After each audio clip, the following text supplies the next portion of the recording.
उत्तर प्रदेश के सियासी गलियारों से एक बड़ी खबर सामने आ रही है, जो उत्तर प्रदेश की राजधानी के कैंट विधानसभा क्षेत्र से। नमस्कार, मैं अमित कश्यप और आप देख रहे हैं हंगामा टाइम्स। आपको बता दें कि प्रगतिशील समाजवादी पार्टी का समाजवादी पार्टी से गठबंधन के बाद सरगर्मियां और तेज हो गई थी, जहां पर भाजपा के कई दिग्गज मंत्रियों का समाजवादी पार्टी में शामिल होने के बाद से चुनावी हलचल भी और तेज हो गई।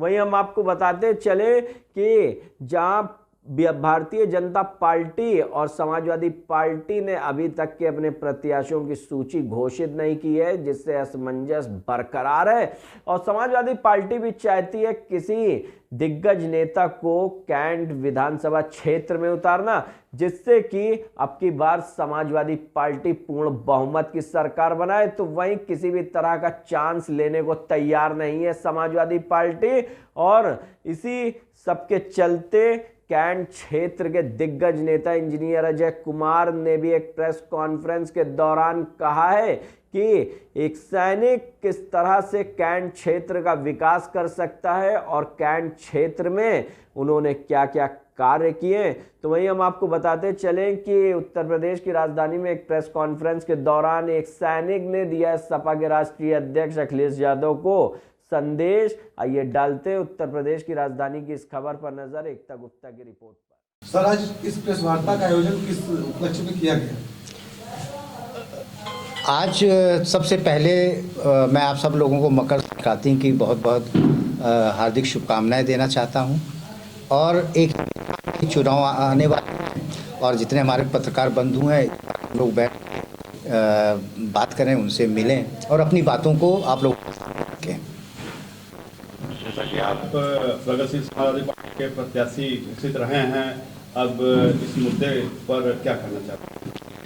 अभी तक तो हूँ, हमको ये कहा गया है कि आप तैयारी करते रहिए, और देखा जाए तो पूर्व सैनिकों का जो सम्मान होता है हमारे राष्ट्रीय अध्यक्ष माननीय शिवपाल जी ने रखा है, और उन्होंने फौजियों को बोला कि हम पूर्व सैनिकों को टिकट देंगे। पूर्व सैनिकों को तभी याद किया जाता है जब या तो पुलवामा जैसा कोई अटैक हो जाए या बॉर्डर पे कोई लड़ाई हो जाए। जब चुनाव आते हैं तो लोग अलग अलग समाज की बात करने लगते हैं, जबकि देखा जाए तो पूर्व सैनिक समाज एक बहुत बड़ा समाज है। अगर हिंदू और हमारे मुस्लिम के बाद देखें तो पूर्व सैनिक समाज सबसे बड़ा है, और पूर्व सैनिकों को कोई नहीं पूछता। और हमारे माननीय शिवपाल सिंह यादव जी ने हम लोगों को पूछा, और मुझे उम्मीद है कि अब जो फाइनल टिकट होगा वो माननीय अखिलेश जी करेंगे, और वो भी पूर्व सैनिकों का सम्मान रखेंगे और देंगे।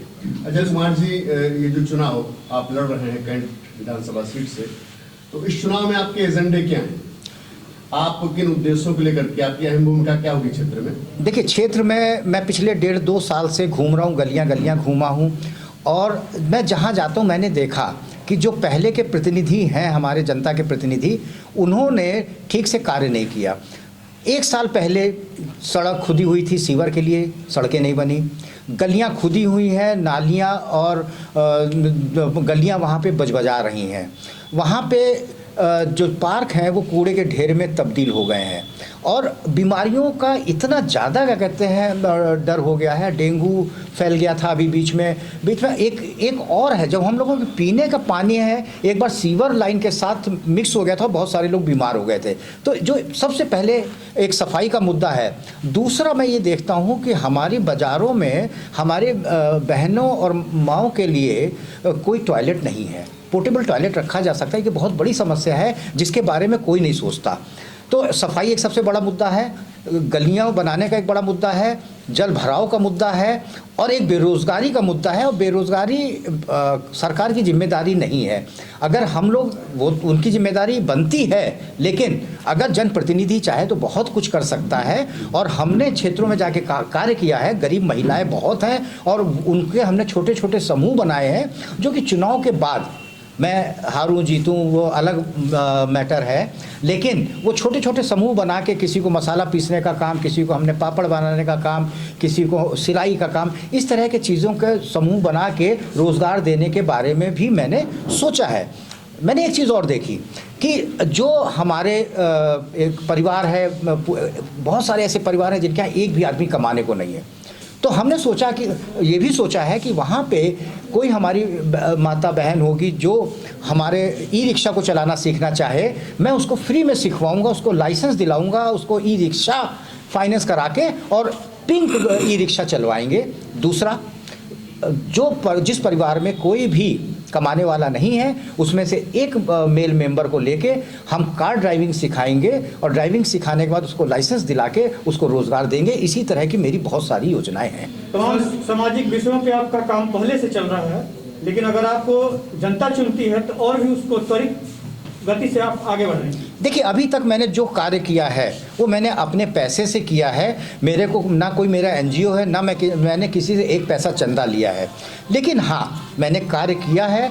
और अब आने वाले समय में जब आपके पास पावर होती है तो आप जनता के लिए बहुत कुछ कर सकते हैं। आपके अंदर अगर विज़न है तो आप सरकार से बहुत सारी योजनाएं अपने क्षेत्र के लिए ला सकते हैं, लेकिन जब आपके पास पावर ही नहीं है तो आप कैसे लाएंगे। तो विज़न होना बहुत ज़रूरी है। इसलिए मैं क्षेत्रीय जनता से कहता हूँ, पार्टी की लाइन से भूल कर आप एक अच्छे चेहरे को, पढ़े लिखे लोगों को लेके आएँ और तभी देश का विकास होगा। मैं एक बात बार बार कहता हूँ, पूरे कहीं पे भी पूरे देश में अगर उस क्षेत्र का सभासद, उस क्षेत्र का विधायक, उस क्षेत्र का सांसद अगर अपनी पूरी निधि खर्च करता है, चाहे वो किसी पार्टी का हो, अपने आप क्षेत्र का विकास होता है। और जब हर क्षेत्र का विकास होगा तो पूरे देश का विकास होगा। अच्छा, ये परिस्थितियां बदल गई हैं।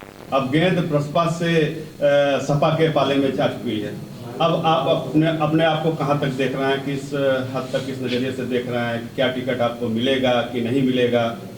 देखिए, हमारे एक पूर्व सैनिक के अंदर आस्था जताई थी हमारे राष्ट्रीय अध्यक्ष माननीय शिवपाल जी यादव जी ने, और मेरे को पूरी उम्मीद है कि अखिलेश जी पढ़े लिखे हैं, इंजीनियर हैं, मैं भी इंजीनियर हूं, और मेरे को मालूम है कि वो भी पूर्व सैनिक का सम्मान रखेंगे और एक पढ़े लिखे को टिकट देंगे। तो मेरे को पूरी उम्मीद है कि आदरणीय अखिलेश यादव जी भी मेरे को टिकट देंगे और कंफर्म करेंगे। जैसे प्रगतिशील समाजवादी पार्टी और समाजवादी पार्टी गठबंधन के साथ चुनाव लड़ रही है, तो अखिलेश यादव की अगर बात करी जाए तो उनका कहना है कि हम फौजियों की बहुत इज्जत करते हैं, और फौजियों का जिस तरीके से उन्होंने नाम लिया कि मिलिट्री स्कूल में वो पढ़े भी हैं, तो क्या आपकी बात अखिलेश जी तक पहुंची है? ये तो मेरे को नहीं पता, क्योंकि मैं आज तक अखिलेश जी से नहीं मिला हूं, और शायद प्रेस कॉन्फ्रेंस का भी यही रीज़न है कि मैं आप लोगों के माध्यम से अपनी बात वहां तक पहुंचाऊं। जिस तरीके से आपने वादे की बात करी कि सभी जो प्रत्याशी होते हैं वो चुनाव टिकट मिलने से पहले या चुनाव लड़ने से पहले बहुत सारे वादे करते हैं, क्या जो जनता का कहना है, या अगर विधानसभा की बात देखी जाए तो वादे लोग करते हैं, लेकिन 5 साल का जो कार्यकाल होता है तो उसमें वादे में फेल होते हैं। आपको क्या लगता है कि जो जिस तरीके से आप फौजी हैं, तो फौजी होने के नाम पर किस तरीके से आप वादा पूरा करेंगे, और अगर टिकट नहीं मिलता है तो किस तरीके से जनता के बीच आप अपने वादों को पूरा करेंगे? देखिए, जहाँ तक वादे करने की बात है, बाद में मैं करूँगा या नहीं करूँगा, मैं तो पिछले 1.5 साल से कर रहा हूँ, पहली चीज़। अब दूसरी चीज़ आपने पूछी आपको टिकट मिलता है या नहीं मिलता है। मैंने क्षेत्र की जनता को बोला हुआ है कि मैं हारूं जीतूं, टिकट मिलता है नहीं मिलता है वो एक अलग मैटर है। अगर मैं राजनीति में आ गया हूं, मेरे ऊपर कोई लायबिलिटी नहीं है, तो मेरे को कमाने के पैसे की ज़रूरत नहीं है। मेरे को फ़ौज जो है पेंशन इतनी दे देती है, हम मियाँ बीवी अपना खर्चा चला सकते हैं। तो मैं अब राजनीति में आ गया हूँ, जनता की राजनीति में आ गया हूँ, और गरीबों के लिए काम करना है। क्योंकि अभी तक जितनी सरकारें हैं वो धर्म और जाति के नाम पर कर रही हैं अपनी राजनीति, और हम जो राजनीति करने जा रहे हैं वो अमीर और गरीब के बीच में करने जा रहे हैं। क्योंकि हिंदुस्तान में 2 ही जात हैं, 2 ही धर्म है, एक अमीर और एक गरीब। तो मैं गरीबों की राजनीति करने जा रहा हूं। अब अगर मैं आ गया हूं, मैं हारूं जीतूं कुछ भी हो, लेकिन मैं छोटे छोटे समूह बना के रोजगार भी दूंगा और क्षेत्र के लिए कार्य करूंगा। एक लंबे समय से आप तैयारियां कर रहे हैं, क्या प्रमुख समस्याएं क्षेत्र में देखने को मिली हैं जो अभी तक पूरी नहीं हुई हैं? ये मैं पहले भी बोल चुका हूँ। जल भराव है, गलियाँ टूटी फूटी हैं, कूड़े का ढेर लगा हुआ है,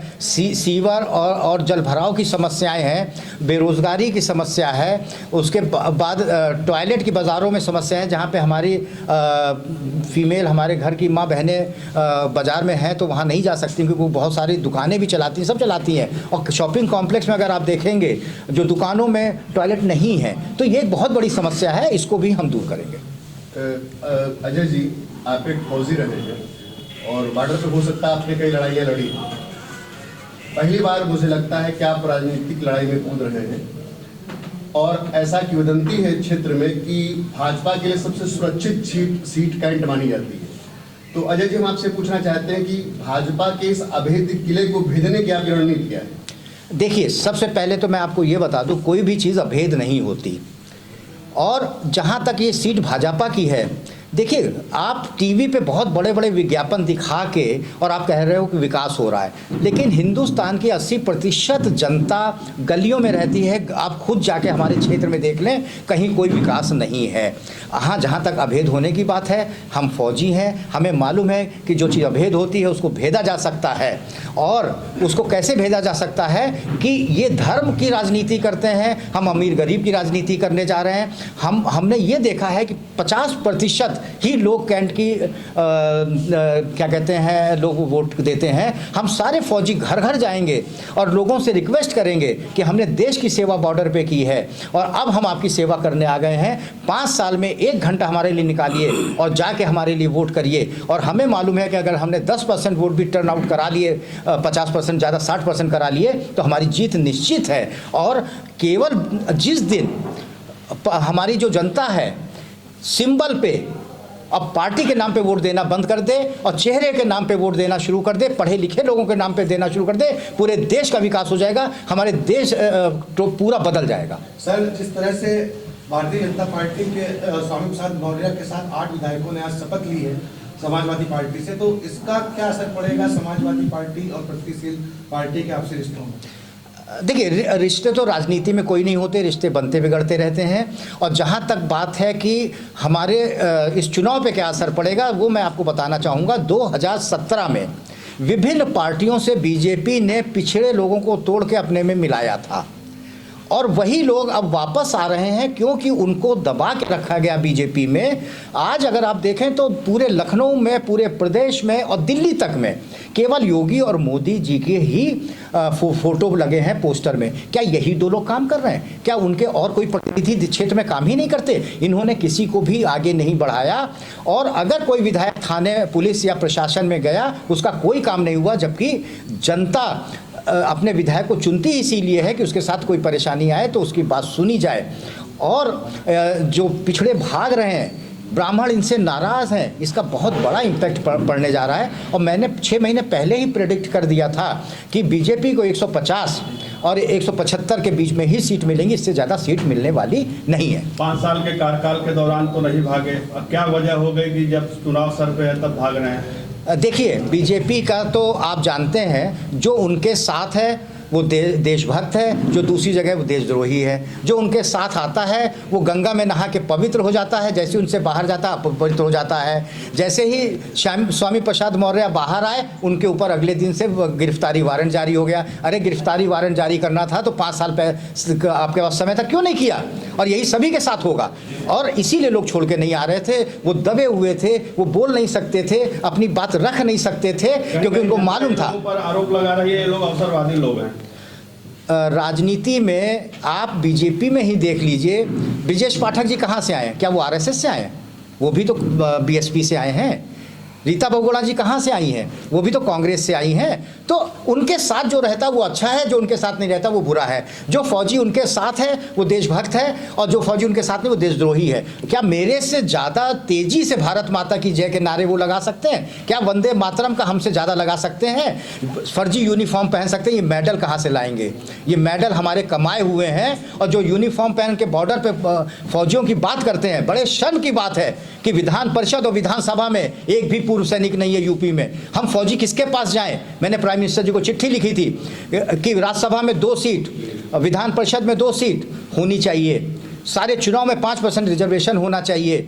आज हमारे फौजी को पुलिस भी मारती है, प्रशासन भी परेशान करता है क्योंकि वो घूस देना नहीं जानते। और आज उनसे मैंने मांग की कि जब SC ST आयोग हो सकता है, महिला आयोग हो सकता है, अल्पसंख्यक आयोग हो सकता है, तो पूर्व सैनिक आयोग क्यों नहीं हो सकता? अगर आपको इतनी ही फिक्र है हमारी फौजियों की, पूर्व सैनिकों की, तो इन मांगों को पूरा क्यों नहीं करते? OR जो हम लोगों का 1 रैंक 1 पेंशन है, अभी तक वो पूरी तरह से रिलीज नहीं किया गया। केवल ये लोग बेवकूफ़ बनाते हैं, मीडिया में बड़ी बड़ी बातें करते हैं और पूर्व सैनिकों को बेवकूफ़ बना रखा है। फिलहाल सपा यदि आपको टिकट देती है तो क्या प्राथमिकता होंगी? सबसे पहले मेरा जीतना प्राथमिकता होगी। जब तक आपके पास पावर नहीं है तब तक आप कुछ नहीं कर सकते, और पावर आने के बाद जनता के लिए हमें कार्य करना है, क्योंकि मैं पैसा कमाने नहीं आ रहा हूं, क्योंकि मैं फौज से रिटायरमेंट ले लिया है, मेरे बच्चे सेटल हो चुके हैं, मैं केवल काम करने के लिए आ रहा हूं। हारू जीतू अलग बात है, लेकिन मैं कार्य करूंगा, जनता के बीच में रहूंगा। अगर आपको टिकट मिलता है समाजवादी पार्टी से और आप चुनाव जीत भी जाते हैं, सरकार समाजवादी पार्टी की आती है, तो फौजियों के लिए आप क्या करें? फौजियों के लिए तो मेरी एक लंबी लिस्ट है, जो कि मैंने प्राइम मिनिस्टर जी को चिट्ठी लिखी थी, और वो मैं बता दूंगा। बहुत सारे हैं जो फौजियों को की प्रॉब्लम्स हैं, और वो सॉल्व होंगी, और वो उसके लिए हम लड़ाई भी लड़ेंगे। डॉक्यूमेंट पहले से तैयार रखें। तैयार रखा, मैंने लेटर लिखा है, 12 पॉइंट का एक लेटर मैंने पीएमओ को भेजा है, और वहाँ से हमारे पास कोई रिप्लाई नहीं आया, गोलमाल रिप्लाई आया है। फिलहाल चलते चलते जनता से क्या अपील है? जनता से कहूँगा, पढ़े लिखे आदमी को, काबिल आदमी को चुनिए, चाहे वो किसी पार्टी का हो। जय हिंद, जय भारत।